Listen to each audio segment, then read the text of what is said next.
আপনাকে দিয়েছেন, আপনি খাচ্ছেন, আপনি পয়সা দেন। নবী হেসে গেলেন। ভাইয়ের আমার বাবাজিরা, আল্লাহর নবী বিশ্ব নবী রাহমাতুল লিল আলামিন এক সাহাবী, বুড়ো সাহাবীকে বলছেন, দাড়ি চুল পেকে গেছে, নবীজি বলছেন, ও বুড়ো সাহাবী, তুমি আল্লাহর জান্নাতে যেতে পারবে না। আমি রাসূলুল্লাহ বলছি তুমি জান্নাতে যেতে পারবে না। আরেকটা কালো কুৎসিত মানুষ বসেছিল, সাহাবী বসেছিলেন। নবী বললেন তুমিও আল্লাহর জান্নাতে যেতে পারবে না। দুইজনকে বলে দিলেন। এইবার দুইজন সাহাবী চোখের পানি ছেড়ে কাঁদছেন। হায়রে রাসূলুল্লাহ সাল্লাল্লাহু আলাইহি ওয়াসাল্লাম বলে দিয়েছেন তামাম কুল কায়নাতের নিজাম বদলাতে পারে, নবীজির পাক জবানের পাক কথা কখনো বদলাতে পারে না। নবীজি যখন বলেছেন জান্নাতে যেতে পারবো না, তাহলে আমরা জান্নাতে যেতে পারবো না। দুইজন কাঁদছেন। নবীজি কান দিয়ে দিয়ে বললেন, এই বুড়ো সাহাবী, তুমি জান্নাতে যাবে, কেঁদো না। তুমি যখন জান্নাতে যাবে তুমি বুড়ো থাকবে না। সমস্ত বুড়োদেরকে আল্লাহ রাব্বুল আলামিন তরুণ যুবক করে জান্নাত দান করে দেবেন। জুরি জুরি বুড়ো কালো কুৎসিত সাহাবী কাঁদছিলেন। নবী বলছে, এই সাহাবী, তুই কালো, তুমি জান্নাতে যাবে। তবে জান্নাতে যখন যাবে, কালো মানুষগুলোকে আল্লাহ তাআলা গোরো করে ফর্সা করে আল্লাহ রাব্বুল আলামিন জান্নাত দান করে দেবেন। জুরি জুরি বলুন। দুই সাহাবী নবীজির কথা শুনে হেসে গেলেন। জুরি বলুন। রসিকতা করতেন মাঝে মাঝে।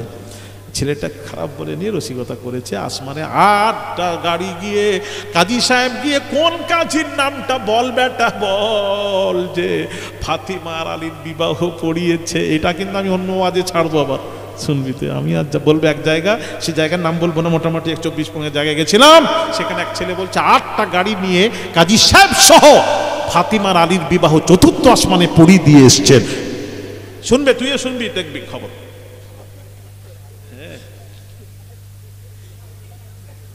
এবার সবাই খবর জানতে পারবে। কি করবি বাবা তুই? তোর নাম বলবো না, অসুবিধা নেই। নাম বললে তো তুই হাইলাইট হয়ে যাবে। কি রে, কিছু বলছিস নি কেন তুই?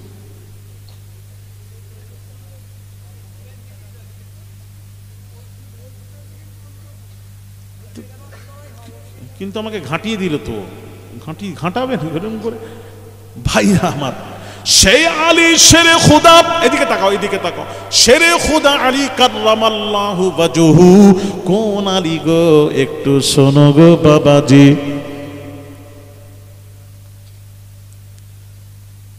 আল্লাহর নবী এদিকে তাকাও, মদিনা শরীফে বাবাজি হুজরা মোবারক থেকে বের হলেন। কালো চাদর উড়ে বের হয়ে নবীজি ডাকছেন, ফাতিমা এসো। ফাতিমা এলেন, চাদরের মধ্যে ঢুকিয়ে নিলেন। এই হাসান এসো। ইমাম হাসান এলেন, চাদরের মধ্যে ঢুকিয়ে নিলেন। এই হোসেন এসো। হোসেন এলেন, চাদরের মধ্যে ঢুকিয়ে নিলেন। এই আলী এসো। শেরে খুদা ডাকলেন, শেরে খুদা এলেন, কালো চাদরের মধ্যে ভেতরে ঢুকিয়ে নিলেন। ওই চাদরের মধ্যে মোট কজন? 5 জন। 4 জন নবীকে নিয়ে 5 জন। এইবার নবী বলছেন, আল্লাহ, এই চাদরের মধ্যে যারা আছে তাকে পাক হিসেবে তুমি গ্রহণ করে নাও। জোরে বলুন। ওয়ায়ুতাহিরাকুম তাতহীরা।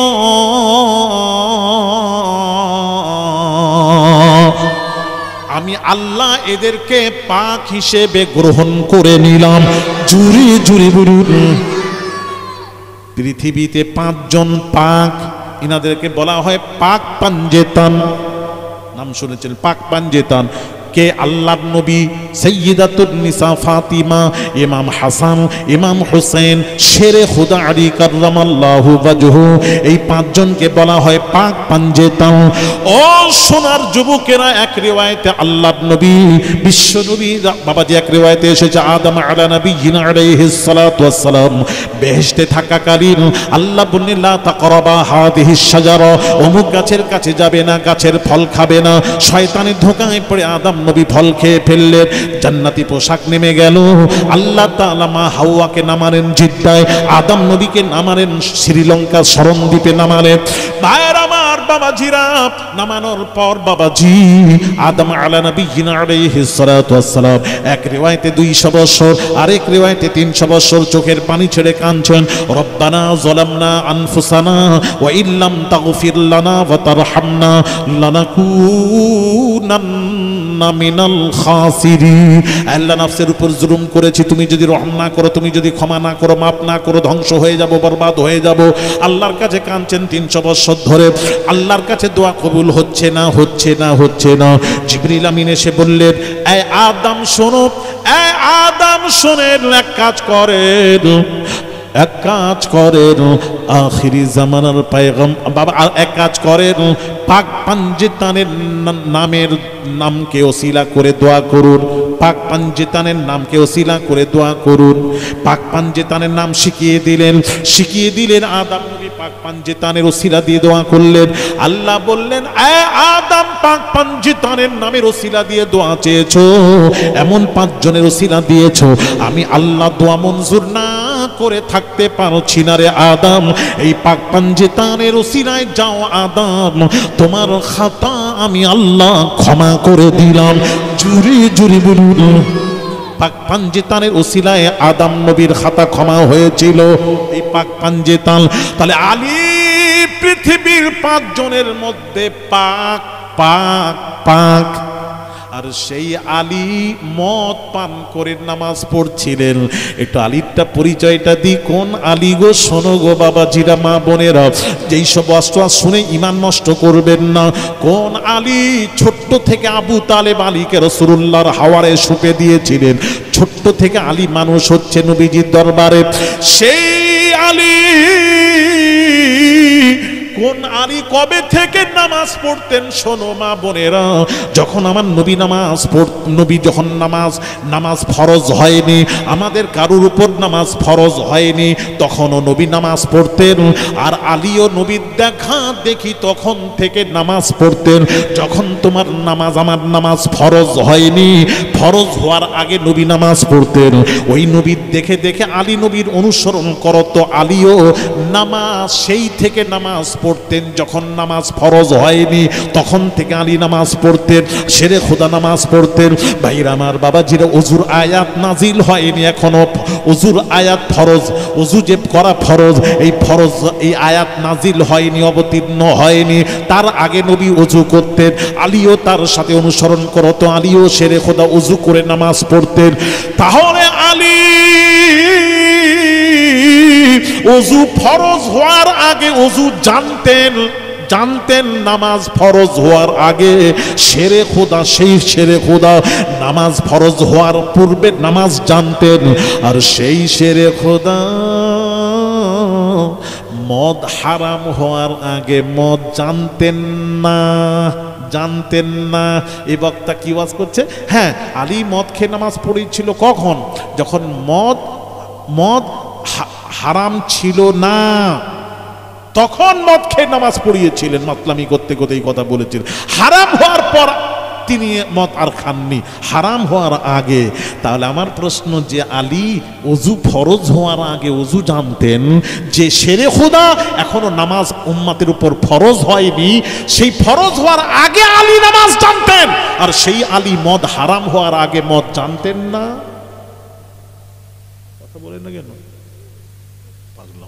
কোথাকারের কথা কোথায় এসে লাগিয়ে দিয়ে মানুষ। আলী নয়, অন্য সাহাবীর ব্যাপারে বলুন, আলীর নয়, শেরে খোদার ব্যাপারটা নয়। এক রিওয়ায়াতে ঢুকিয়ে দিয়েছে, এইভাবে এসছে, ওই মুতাজিলা ঢুকিয়ে দিয়েছে, সেইভাবে এরা এটাকে দেখে বলছে এই তো হাদিস শরীফে তিরমিজি হাদিস আছে। ব্যাখ্যাগুলো বুঝবেন না? আমি কি বোঝাতে পারছি?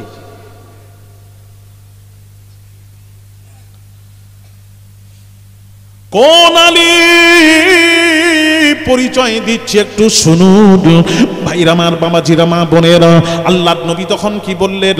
কাফের, মক্কার কাফের বেদিনেরা বলল, হ্যাঁ আমি যে কথা বললাম বাবাজি, আল্লাহ পাক বলছেন লা উযকারু, তাফসীর ইবনে হাতিম খুলুন, লা উযকারু, আল্লাহ বলছেন আমার জিকির করবি না বান্দা, করবি না। কখন করব না?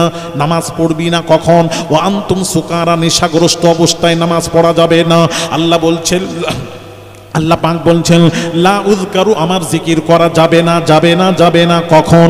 ইল্লা যুকিরতু মাই, আমার জিকিরের সাথে সাথে যদি আমার হাবিবের জিকির না হয়, আমার জিকিরের পারমিশন নেই। ভালো লেগে থাকে তাহলে আমাদের চ্যানেলটাকে লাইক, শেয়ার, কমেন্ট, সাবস্ক্রাইব করে পাশে থাকবেন। জিকির যখন করবেন লা ইলাহা ইল্লাল্লাহ, লা ইলাহা ইল্লাল্লাহ, এটা নাফিসবাত, আল্লাহ ছাড়া কোনো ইলাহ নেই, নাফিসবাত।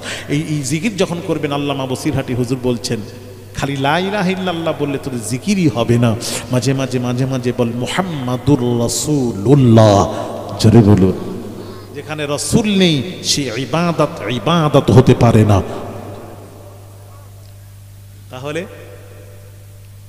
লা ইলাহা, যে ইমাম সাহেবরা বলে লা ইলাহা ইল্লাল্লাহ বলে দোয়াকে সমাপ্ত করে, তাদের উদ্দেশ্যে বলছি লা ইলাহা ইল্লাল্লাহ ঈমান নয়, লা ইলাহা ইল্লাল্লাহ মুহাম্মাদুর রাসূলুল্লাহ। আপনাকে পুরো কলমা পড়তে হবে। যেখানে লা ইলাহা ইল্লাল্লাহ আছে সেখানেই মুহাম্মাদুর রাসূলুল্লাহ আছে। আল্লাহ রাসূলকে জড়িয়ে দিয়েছেন ওইভাবে। দলিল তো ভরে দেব, দলিল এত দলিল আছে। ভাইরা আমার, বামাজিরা, কাফের মক্কার কাফেররা বলল, কি বলল? আমরা রাসূলুল্লাহ মানি না, মানি না, মানি না, ওটা কেটে দিন, কেটে দিন, কেটে দিন। মাশাআল্লাহ, হুজুরের এই জলসাটি শুনে খুব ভালো লাগলো। যদি আপনাদের ভালো লেগে থাকে তাহলে আমাদের চ্যানেলটাকে লাইক, শেয়ার, কমেন্ট, সাবস্ক্রাইব করে পাশে থাকবেন।